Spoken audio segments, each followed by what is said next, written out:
Hey guys, Dan here from Dress Your Visuals here with Raphael, and today we're going to be doing something a little different.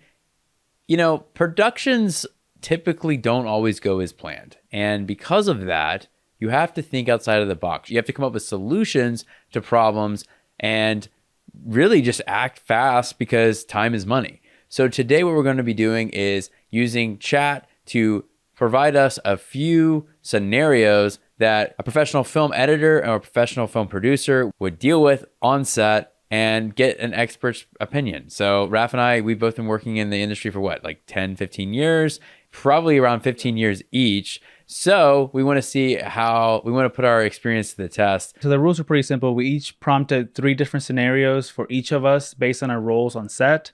And we're going to use the prompts and it's more of a guidance because there's some that might be off topic or it might be a little too out there. So we're trying to make it a little more, we're trying to switch up what they say into a more realistic scenario that we can answer. This is a fun exercise, but it's also just a good way to get your brain going because unfortunately things like this happen a lot. And before we get into AI usage, we're not trying to condone the use of AI to replace any creatives. We're simply using AI right now to inspire creativity. So without further ado, let's begin.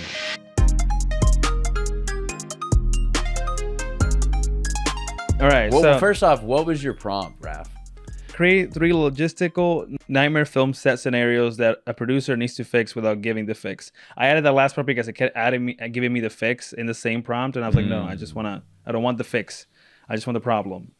So the first one that I got was power failure on location. The generator supplying lights, monitors, and sound dies mid-shoot. Backup batteries run out quickly, leaving the crew and cast stranded in the dark. Okay, so we have no power. Yeah, we have no power. It's just like in a studio or something. It sounds like it's outdoors. Okay. Like we're outdoors, and that's why you have a generator. What time is it? Like, is it late? I would say it's like a night shoot. I would say it's like a night shoot. Okay. So first what I would do would be to check with the gaffer or whomever I was renting a truck from, understand what generator system they have. Normally they have something in their truck. I would get that information first. If they had a generator, then we would use that or understand how to use that. Obviously, if it wasn't included in the kit, we'd have to work something out. That would be my initial like immediate response. But I would also be talking to someone, most likely my wife, shout out Britt, who would be looking into rental houses like Sunbelt.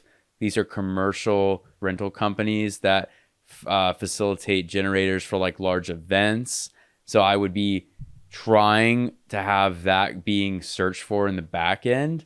Now, if it's like 10 p.m., like that's probably not going to help. But you never know. Sometimes even facilities like U-Haul have generators and sometimes they're open late. So I'd have someone on my team looking. And then, that's tough. If we have no power at all, I really would probably not feel comfortable having anyone work until we had some house lights set up. So we'd probably pull in some cars, most likely mine, and I would just keep my car running and have the high beams on so we have at least a safe work zone. And then there's so many scenarios to think about, but like I try to work with what we had. Like we would have cars, so the cars have lights. So I would try to talk with the DP about what we would do or what we could potentially do if someone's lights had a certain amount of brightness. Could we control that in any way? Could we shape that and change the temperature? So that would be my immediate things. I don't know what else I would do. It is a tough one. It is a tough one because it's a lot of you need more details. I feel. Yeah. It depends on like your surroundings and the amount of crew and because people usually when we rent trucks, I feel like they usually have backup generators, or they have like probably like contacts like hey like a company that they hired through that they probably hey we need like another generator stat something like that. Yeah. Like that just it plays into whatever a case by case scenario for this specific one. Yeah, but I do feel like those initial things of Yeah. like getting a clear, safe work zone before any work's done is important, and then trying to use the generator if they have it. But I mean, that would suck. I think you could still get by. I think you would just have to like heavily work with what you had, but that would suck. Yeah. Okay, so my prompt was, can you work with me to create some scenarios for a professional video editor? Let's focus on non-union indie creators, not high budget. Yes, you went very specific. Yeah. So the one I got is this one's in regards to an external hard drive. So a client hands you a hard drive labeled Final Master. Inside are 400 folders named final_final_use this. 200 gigs of random television show episodes that have nothing to do with anything. And the film you're supposed to cut is mislabeled, and half of the files are WMV and the others are AVI. So that's like the raw footage is WMV and AVI. And the drive is Mac formatted, but you're on Windows. What's your workflow before you cry? Well, first of all, I obviously have to like figure out how to access the files. Mm-hmm. How many gigs did you say it was? Or is it how much? It's like 200 gigs of like footage. Yeah, so there's 200 gigs of random unneeded footage in the drive that's mislabeled. So I would say 400 gigs probably of footage. Half of it's irrelevant. So yeah, first you're gonna need to get on the drive. So what would you do? Well, I mean, for this specific scenario, being a DV production, obviously I would just come here and do the iMac. If that's not possible, my wife has like a MacBook Air from like 2012, 2013, so I would just overnight transfer everything to a different drive probably. I'm sure because I have a few drives that have like 4 terabyte, 2 terabyte drives, so I'll transfer that to already formatted drive that works for my PC. If I feel like it's more time efficient, I would contact the client and literally get on a call with them and kind of live organize things and make sure that what they need and what they want is like we can like organize it so it's more efficient for me to start editing from. That would be what I would do, and then just try to get in contact with them and get on a live edit session basically to make sure that like the first steps or at least the beginning rough cut has everything they need, and then just go from there. So I feel like that would be the most efficient way of doing it. And what about the files? Because you can't play those files in LEs. At least I don't believe you can. AVI? I don't think you can. I think you're gonna have to convert. Well, I mean, yeah, either I would have to get a converter or literally I would use Frame.io. Yeah. And upload it. It's basically like, yeah. Yeah, Frame.io, upload everything, and then you can download it. It's like basically like more or less the same resolution, but it'll convert it to like MP4 for everything. So that's what I would do to convert everything if I couldn't use like if we couldn't convert it in like encoder or something like that, which I feel like I would be surprised if it couldn't, but there are some files that it just cannot convert. So we done it before that we just uploaded to Frame and it converts it right away. Yeah, we did with the time-lapse footage. Yeah. Those are AVIs. Yeah. Okay. You realize you can use software to read drives. So that saves I'm sure that 3 or 4 hours. That makes sense. That's the thing, but I've never needed to use that. Thankfully you just gave me a drive that was Mac or PC formatted, so I had to use it. No, that's good. Yeah, I agree with the. It's like the other time that we couldn't get stuff on the on my PC to edit, we just edited on my laptop for most of it and then finish it off on your iMac. Okay, so I haven't had the chance to use it, but yeah, I imagine I think you'd be able to find a way to read it without having to transfer it. I don't hate the idea, but I think if you could expedite the process, and I didn't specify there was a deadline, so yeah, I'd probably do that. Yeah. Location double booked. Upon arrival, the crew finds another film crew or even a wedding set up at the exact same location due to scheduling conflict. Oh, that sucks. I feel like we dealt with that a little bit. Yeah, that's terrible. So that's just like deal with that scenario? Yeah, just deal with the location being double booked. Well, I would already have had another location selected behind that one as like a maybe. So I would get my deposit back for sure on the thing I paid for, and definitely do that. And then immediately contact the backup location and pivot everything to that, I guess. Yeah, so that's why like contingency plans are important in production, because you really do have to have those backup plans. But normally, like when you are scouting, you have like multiple looks and places you're considering. So while this place may have been the best, like there might have been one that was like second to this that's like good but not great. And then you have like a third that's like a little too far away from realistic. So you would have options. It's just a matter of like, how quick can I get that booking secured, because I have people on the clock. So the only person who's getting screwed in this situation is me. Yeah. So I would scramble and make it work, but it would definitely probably end up requiring some overtime. And I personally, just being honest, would probably talk to the location owner about covering that overtime. Mm-hmm. That's what I would do. I would not be happy because that would be really crappy, but I'm sure it's happened a lot. So yeah, I mean, just use the contingency plan as best as I could.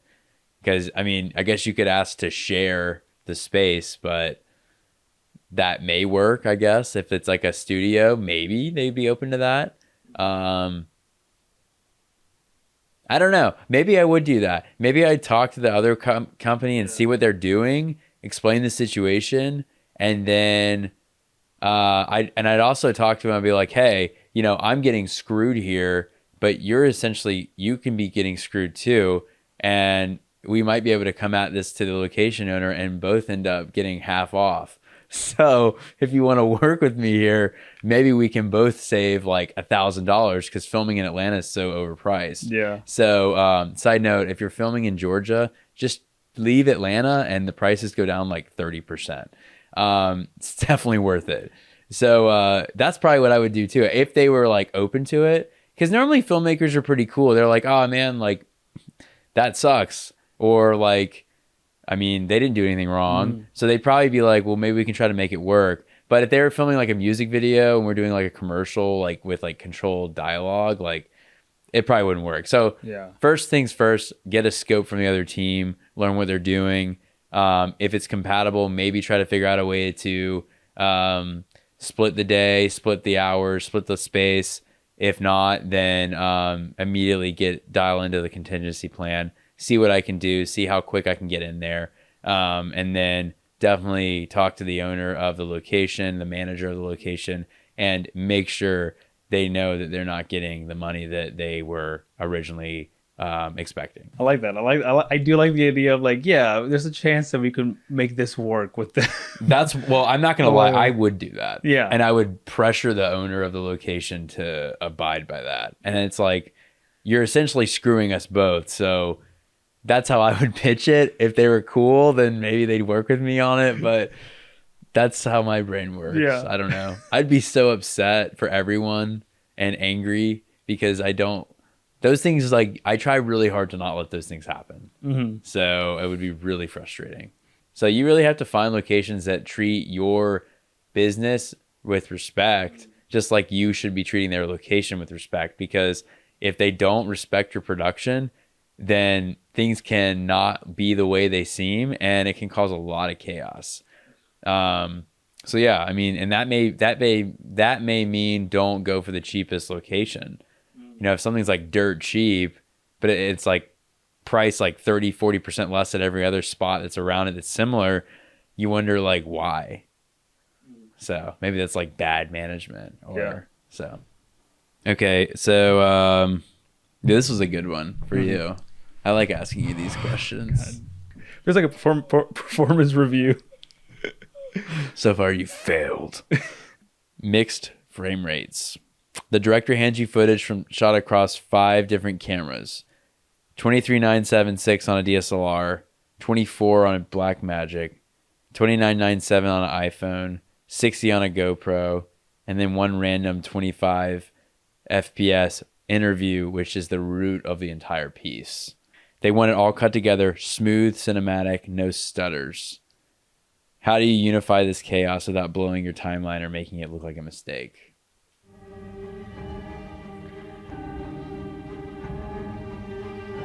What was the main one again? What do you mean? Because you said it was European. You said 25. 25. So Okay. I guess that'd be like PAL. Obviously, I would like whatever the main one is would be 25. So the whole sequence would be 25. I would interpret each clip to be 25, and go from there as if it doesn't look too jarring or messed up, and export it all at 25. There are times that I get mixed match, but it's like 24, 23, 98, and if as long as I export it, the sequence one way or the other, it's not noticeable if it's at extreme. So yeah, whatever I would say, whatever the most of the content is made with, frame rate wise, is what I would go with, and try my best to like match it and like keep it to a minimum, the jitteriness. But usually it's when it's like a frame off, or like as you said, like 2398 with 24, is not as noticeable. Yeah, I agree with that. I don't think you're going to notice a lot of drifting at 2398 to 24, but I do think that was a good idea to do the 25 as the main. Mm-hmm. I think the 25 makes sense. And then if the rest of the B-roll and stuff, I don't think you're going to have an issue with that because it's just B-roll. Yeah. Hopefully. Because it's happened a few times, and I kind of just... You're very you're pretty open to that. It doesn't throw you off if too it much. and if it looks fine, which usually it does, and then that's it. But there's times that it can look a little messed up, and either it's gotta convert it, or like I don't know. Usually it hasn't been noticeable. Yeah, you could do a batch convert. Doesn't fix the issue, but like you could convert everything to the most common frame rate, maybe. Yeah. I wouldn't touch the 60. No. I would consider doing that. Like if the B cam on the interview was 2398 and the A cam was 25, that would be a consideration of transcoding the 2398 to 25. Yeah. And I mean, or the 60 opposite. can be used to slow motion, I would imagine. If the shutter... Well, people The just shutter goes like pretty filming at Yeah. high frame rates just because of the look. Like it's more... Yeah. looks more like clear as they just Yeah. But yeah, I think you're right. There's 25 as the root since that's the interview, and then going from there. All right, so this is kind of a curveball. Oh, which one of yours hasn't been? No talent showing up, no power. What's next? What does a producer even do? Yeah, nothing. Just get the money. That's it. Just get the money. All right, go ahead. Animal chaos. Okay, here we go. A trained dog central to multiple scenes becomes aggressive and unmanageable on the day of filming, refusing to perform and creating a liability issue on set. Okay, so any set that has an animal like that would have a trainer, a guardian, essentially. First off, I would understand I would not know what the animal was like ahead of time because I would be talking daily leading into the day to the trainer. So I would have an idea, and I would hopefully have ruled this out as a question I've already probably asked. What happens if there's some behavioral issues? So if they're not, we hadn't had that conversation, the animal's acting violent, they're a risk on the set, they're gone. They're gone immediately. And the trainer should hopefully have some sort of way to resolve this. So... I mean, if the animal's a risk to the set, then they have to leave. I would hope the trainer could handle it.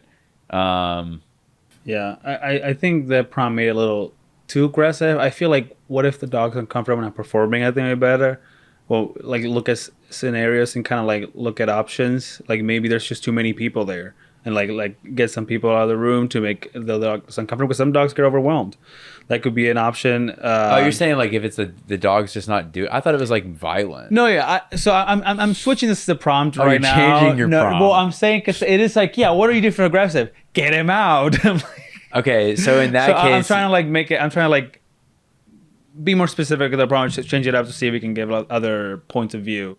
Yeah, that, or then I would talk to you about how we cut around it, and you'd be like, you'd get pissed and try to not like my close-up scenarios that I always come up with. For some reason we always end up using. Yeah. Where we cut around it we cut it around it. Yeah. We did that with my son in the ad where he wasn't behaving, or after a certain amount of time his patience level was over, so we had to do these cut arounds. So I'd probably have a talking point with you where it's like, hey, we'll try to get everyone out, or we'll try to reduce it to make it work, but if it doesn't work, here's how I think we can cut it together. What do you think? And then you would need to tell me what shots you would need to make it work, and then we do that. Yeah, and as you said, like what we did with your son, like we shot that, even though it was kind of out of order, we shot everything with him in the beginning. So like by the time that he was like, he was like ready to be done, which it got to that point, we were good. We had everything, so we would kind of like do that, and that made the dog wait more than it should.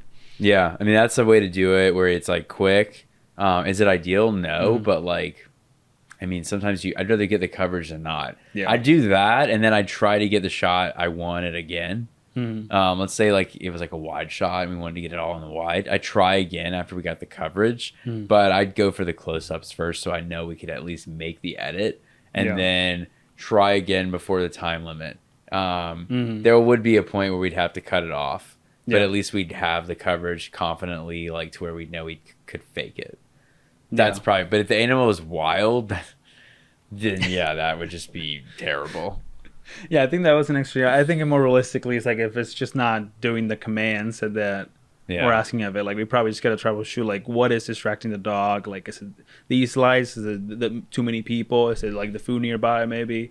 So like I think that would have been better, more realistic prompt than just it's aggressive. Yeah, I mean, and I think, but my first instinct though is always to look out for the team before anything else. Yeah. So obviously I have a client that's hiring me to do the job, so the project's a big priority, but if the people that are on set are feeling unsafe, it's like, I mean, it's not really a question of how long can we handle it. It's more just like, how do we make this right for the crew, or we're not doing it. Yeah. Because there's just too much liability to consider with a team than like jeopardizing that to get a shot. It's just like, it doesn't even register in my brain. Yeah. I guess that's just how I am. I don't know. No, I think some people, I know you can get into the tunnel zone, but like, I don't know. Yeah, safety's always going to be number one. Yeah. You just gotta, it's just how, it's how you gotta be, in my opinion, to run a good show. Okay. So a thunderstorm knocks out the power at your house, but the film has to be uploaded in 4 hours. The file is 30 gigs. Your only tools are one charged laptop at 20%, a phone hotspot, and no external power. What's your move? So the film is on my laptop. That's 20%. Is what you're saying? You have 20%. Yeah, it's basically like your laptop every day. I made one bad purchase. One. I mean, is it cheating to just be like, I guess for my scenario, I would just go to my friend's house 3 minutes away, and like everyone in the town's power. Everybody in the town. Okay, but you said my only tools are like the laptop and. Yeah, you have a laptop, a phone hotspot. Ooh. Okay. Well, it doesn't count like stores. I would probably just go to a Best Buy and see if I can plug it in real quick. Tell them the scenario and just plug it in real quick. It's a hurricane. God, what else am I supposed to do? I would have to drive to the Best Buy and plug it in. Best Buy's closed. Think. Come on. But is that my only tools? Like, I can't charge my car. Can I use my car? Because it doesn't include tools. My car, I would need a converter. That's fine. Okay. I would have. You said it can't go anywhere. You can get in your car. That's not. That's what I said. To go to Best Buy. You said no. Go to Best Buy in the hurricane. Good luck. Go ahead. You don't even know if they're open. What if I go to the nearest gas station? Why are you asking me these questions? I don't know, because you're limiting me and telling me no. Your brain. This is hilarious. I love watching those. Shut up. Okay. Well. It's already getting Like, okay, if it's based on what I had at home, it would be different. But if it's like that, my only tool is my laptop because I have a backup. I have a backup battery for my computer that should last me like an hour. So I should be able to upload it with a hotspot in time. Probably not because it's 30 gigs. It's 30 gigs, yeah. I would just call a client and cry. Come on, you got to think of something else. Like, is you going to go to Best Buy? That's your solution? Well, my original idea was just go to someone nearby that has power. Ask my friends who has power, whoever has power nearby. Okay. Go to them, and then they should still have pretty fast internet. I would say that's fine, but I would probably suspect that most people around you don't have power. Yeah. So like, there's what other answer is there than just to go somewhere that probably an establishment that usually has like a backup generator and some Wi-Fi and try to upload it there. That works. That's my answer because I don't know what else. What do you think? What else would you do? Oh, what I would do? Yeah. You were waiting for the answer. What I would do? Well, Get ready. Go on, please. No, I mean that's fine. You're right. It didn't specify, so you could try that.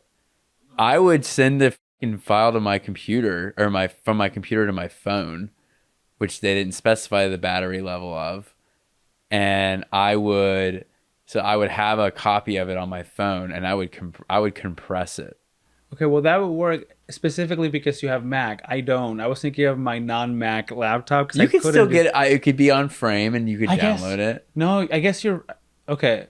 No, you're right. And You're you right. could compress it to a low quality. Okay, update answer. No.